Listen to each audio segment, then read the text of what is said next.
О том, что опасность для детей существует не только вне родительского присмотра, но и дома, свидетельствует статистика чрезвычайных происшествий в быту.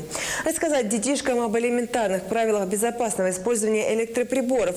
Такую задачу перед собой ставят сотрудники энергетической компании. Сегодня они пообщались со школьниками из Верхних Очелуков. Уроки по электробезопасности для школьников специалисты ингушского филиала МРСК Северного Кавказа проводят ежегодно. Чаще всего курсы организуют во время летних каникул. К этой работе привлекают молодых специалистов с филиала, РЭСов, энергосбытовых отделений и студентов топливно-энергетического колледжа имени Цурова. Занятия проходят в летних лагерях.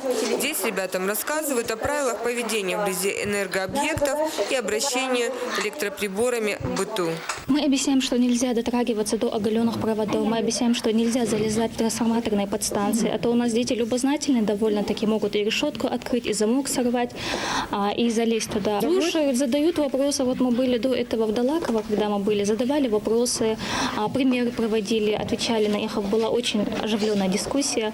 Нам приятно, что дети интересуются темой. Для большей убедительности ребятам рассказывают о конкретных случаях из жизни, когда неправильное обращение с электроприборами имело печальные последствия.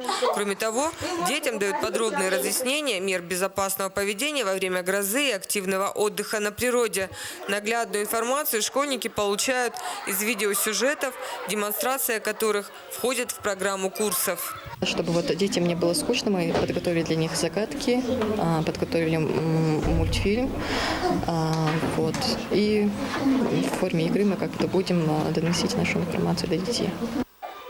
По словам специалиста филиала, в ближайшее время уроки по электробезопасности будут проведены в летних лагерях Малгобекского и Сунжинского районов. Марина Баркинхоева, Исмаил Сагов, Мадина Марзиева, Вести, Ингушетия.